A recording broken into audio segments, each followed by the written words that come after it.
Mouth episode 7 के starting में हम देखते हैं कि वो वीआईपी प्रिजनर तो जेल से चले जाते हैं, लेकिन डॉक्टर हैन को जेल में ही छोड़ देते हैं क्योंकि उन्हें शक था कि कहीं वो ट्रायल में ये ना बोल दे कि वो मर्डर उन्हीं ने किया है। वहीं दूसरी तरफ पाक उसी को देख रहा होता है जो उस गैंग लीडर के साथ बैठकर उसकी प्रोटेक्शन ले रहा है, क्योंकि उसे डर है कि कहीं बिग माउस उसे मार ना दे। तभी वार्डन बाहर आता है और वो कहीं जा रहा होता है, तो वो गार्ड से कहता है कि को डॉक्टर हैन से दूर रखना। फिर वो वहाँ से चला जाता है। उसके बाद वो गार्ड गैंग लीडर को इशारा करता है तो वो उसे चर्च में ले जाता है। तो डॉक्टर हैन बोलता है कि अगर तुम मुझे प्रोटेक्ट करोगे तो तुम जो कहोगे मैं वही करूँगा। तभी वहाँ गार्ड आकर बोलता है कि कैमरा ऑफ हो जाएगा जब तुम यहाँ अंधेरा करोगे। उसके जाते ही वो डॉक्टर हैन को चेयर से बांध देते हैं। तो वो बोलता है कि तुम लोग ऐसा क्यों कर रहे हो। तो गैंग लीडर बोलता है कि गोंग जिहून ने मुझे बोला है कि तुम्हें मार दिया जाए और उसे तुम्हारी कोई ज़रूरत नहीं है, और वो अपने आदमी को ऑर्डर देता है उसे मारने के लिए। तभी वहाँ पाक और सारे लोग आ जाते हैं और वो बोलते हैं कि डॉक्टर हैन को छोड़ दो, लेकिन वो उसकी बात नहीं मानते हैं। इसलिए पाक अपनी टीम को फाइट करने का इशारा करता है। फिर सब लोग एक दूसरे से फाइट करने लग जाते हैं और पाक एक चेयर पर बैठकर सब देख रहा होता है। फिर नेक्स्ट सीन में डॉक्टर हैन और पाक बात कर रहे होते हैं। तो डॉक्टर हैन उसकी जान बचाने के लिए पाक को थैंक यू बोलता है। तो पाक बोलता है मुझे उन पेपर्स के बारे में जानना है। तो डॉक्टर हैन उसे वार्निंग देता है और बोलता है कि तुम इन सब में मत पढ़ो, नहीं तो तुम्हारी लाइफ भी डेंजर में पड़ जाएगी, क्योंकि इन पेपर्स के पीछे गोंग जिहून ही नहीं है बल्कि और भी बहुत सारे लोग हैं जो कि बहुत पावरफुल हैं। वहीं दूसरी तरफ गैंग लीडर और पाक के आदमी एक दूसरे से बहुत अच्छी तरह से बात कर रहे होते हैं। तो जेरी बोलता है कि पाक ने यहाँ आके बस उस मदर मैरी के स्टैचू को तोड़ा है और कुछ भी नहीं किया। दरअसल उस गैंग लीडर और पाक का ये प्लान था कि सिर्फ झूठी फाइट करके वो डॉक्टर हैन को डराकर उसका भरोसा जीत लेंगे। इसलिए उन दोनों ने वीआईपी प्रिजनर की बेल करा देते हैं ताकि वो डॉक्टर हैन से उन पेपर के बारे में पता कर सके। और वहीं दूसरी तरफ मीहो हॉस्पिटल में होती है और तभी उसे डैड का कॉल आता है और वो बोलते हैं कि मैं हेजन के घर पर हूँ, लेकिन वो मुझे कहीं भी नहीं मिल रही है। ये सुनकर मीहो परेशान हो जाती है। तभी अनाउंस होता है कि कैंसर वार्ड में एक पेशेंट की कंडीशन क्रिटिकल है, इसलिए वो भागकर वहां जाती है और देखती है कि वो पेशेंट तड़प तड़प के मर रहा है, लेकिन कोई भी डॉक्टर उसकी हेल्प नहीं करते हैं। उस पेशेंट के फैमिली मेंबर भी वहीं होते हैं। तो मीहो उसकी हेल्प करने के लिए आगे बढ़ती है, लेकिन एडमिनिस्ट्रेटर उसका हाथ पकड़कर उसे पीछे खींच लेती है और बोलती है कि डीएनआर पेपर के रूल के हिसाब से हमें इनकी हेल्प नहीं कर सकते हैं और इनमें नहीं वो पेशेंट की डेथ हो जाती है। तो वो लेडी रोने लगती है। तो मीहो उसे चुप कराती है। फिर नेक्स्ट सीन में मीहो उस पेशेंट के फ्यूनरल में जाती है और वहाँ लंच टेबल के पास बैठकर वहाँ कुछ लोगों की बातें सुनती है और वो लोग बोलते हैं कि डीएनआर पेपर के रूल के हिसाब से वो पेशेंट की बॉडी हमें नहीं दफनाने देंगे। फिर सभी लोग उस लेडी को डांटते हैं कि तुम्हें उन पेपर पर साइन नहीं करना चाहिए था। जेल में बीमार हुआ था वो पेशेंट और 2 महीने के बाद वो मर गया।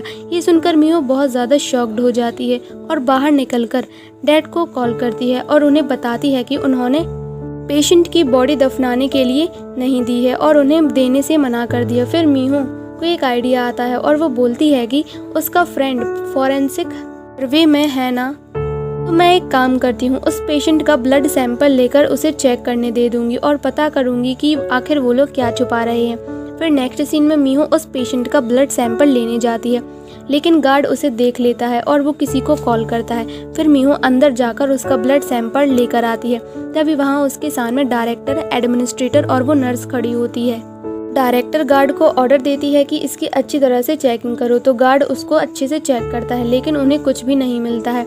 तभी मेयर आ जाता है और अपनी वाइफ को डिनर के लेके जाता है। फिर वो लोग डिनर कर रहे होते हैं तो मेयर मीहो के बारे में सोचकर परेशान हो रहा होता है। तो जूही बोलती है कि तुम इतना क्या सोच रहे हो, अगर मैंने तुमसे कहा था कि अगर जब भी तुम मेरे साथ हो तो दूसरी चीज़ के बारे में मत सोचा करो। फिर मीहो दोबारा से उस पेशेंट का ब्लड सैंपल लेने जाती है, क्योंकि उसे पता था कि गार्ड उसे देख लेगा, इसलिए मीहो ने ब्लड सैंपल उस पेशेंट की बॉडी के नीचे छुपा कर रखा था। तो मीहो उस ब्लड सैंपल को अपनी पॉकेट में डाल लेती है और लिफ्ट में होती है। तभी एक आदमी आता है और मीहो को मारने की कोशिश करता है, लेकिन तभी डोर ओपन होता है और सामने मेयर खड़ा होता है।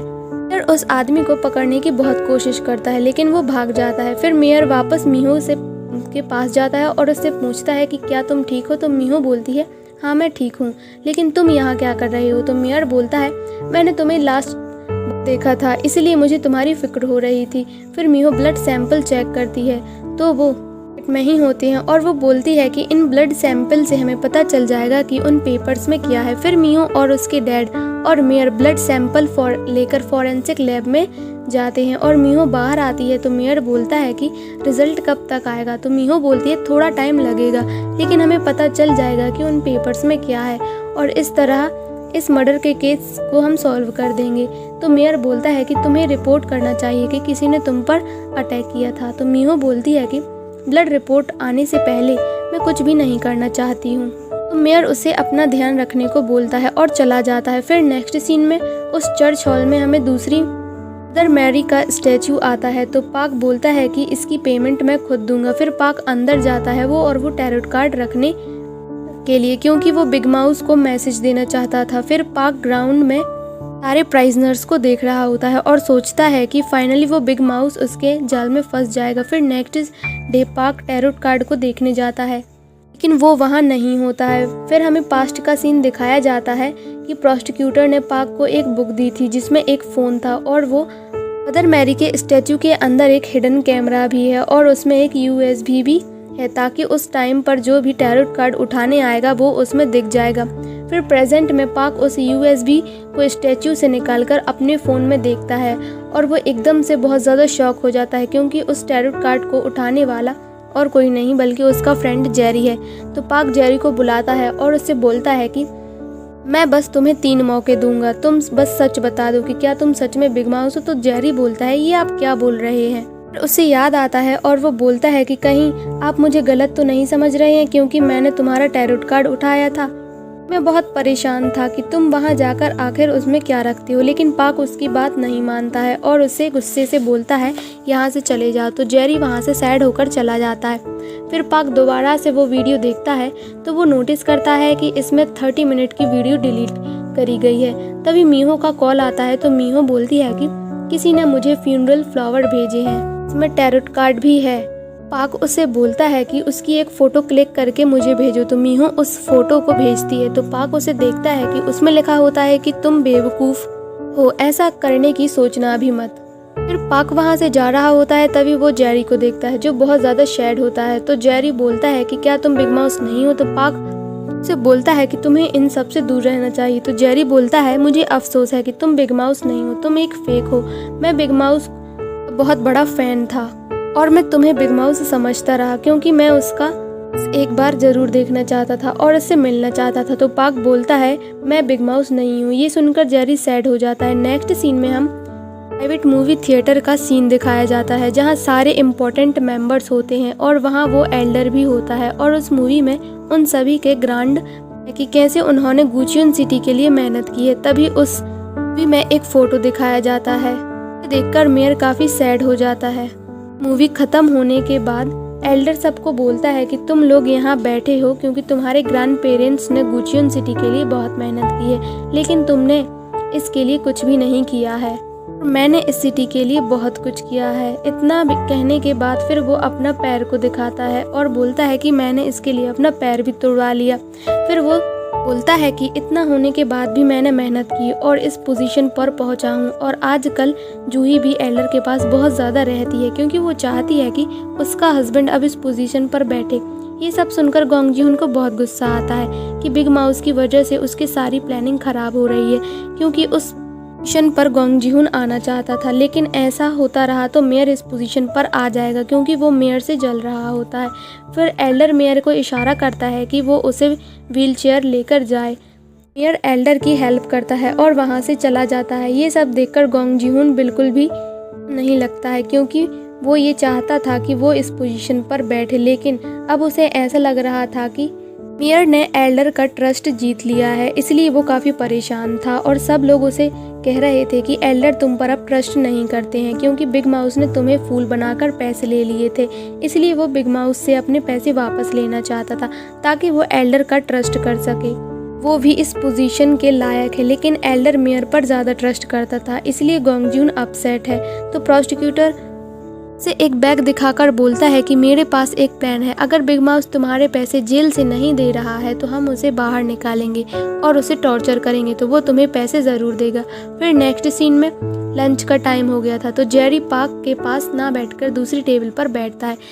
तभी एक गार्ड आके जेरी को बोलता है कि तुमसे कोई विजिटर मिलने आई है। तो जेरी ये सुनकर बहुत खुश होता है और उससे मिलने जाता है। फिर वो अपनी सिस्टर को देखता है और उससे मिलता है तो उसकी सिस्टर बोलती है कि ग्रैंडमा का ट्रीटमेंट भी अच्छे से हो गया है और तुमने मेरी स्टडीज़ के लिए पैसे भी भेज दिए थे। ये सुनकर जेरी हैरान होकर पूछता है कि मैंने तो ये पैसे नहीं भेजे हैं। तभी वहाँ गोंग जी-हुन आता है तो इसका मतलब जेरी से वो अपना काम करवाना चाहता है। फिर जेरी अपने रूम में आता है और पैकिंग करने लग जाता है तो सभी उससे पूछते हैं तो वो बोलता है कि विक्टिम ने अपना केस वापस ले लिया है, इसलिए अब मैं रिलीज़ हो रहा हूँ। फिर वो सबको ड्रिंक देता है क्योंकि वो ड्रिंक उसकी सिस्टर लाई थी और पाक को भी वो एक ड्रिंक देता है और ड्रिंक देने के बाद वो पैकिंग करने लग जाता है तो वो देखता है कि पाक उस ड्रिंक को पी रहा है।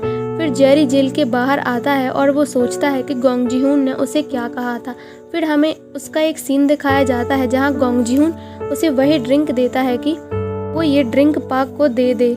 तो जेरी बोलता है कि मैं उसका मर्डर नहीं कर सकता, मैं कोई मर्डरर नहीं हूँ। तो गोंग जी-हुन बोलता है कि तुम्हें उसका मर्डर नहीं करना है, ये ड्रिंक पीकर बस उसे पेट दर्द होगा और मैं तुम्हारी सिस्टर के लिए इसी बात के पैसे दिए थे कि तुम मेरी बात मान जाओ। फिर नेक्स्ट सीन में पाक को बहुत ज़्यादा पेट दर्द होता है तो प्राइजनर गार्ड को बुलाते हैं और वहीं बाहर जेरी देखता है कि मीहो और डैड पाक से मिलने आए हैं। इतने में ही एम्बुलेंस वहां आती है पाक को लेने के लिए। तो जेरी मीहो को बोलता है कि उस एम्बुलेंस में पार्क है तो हमें उस गाड़ी का पीछा करना है क्योंकि उसे पेट दर्द हो रहा है। वो लोग उस एम्बुलेंस का पीछा करते हैं तो मीहो देखती है कि वो एम्बुलेंस हॉस्पिटल की तरफ नहीं जा रही थी बल्कि कोई दूसरे रूट से जा रही थी।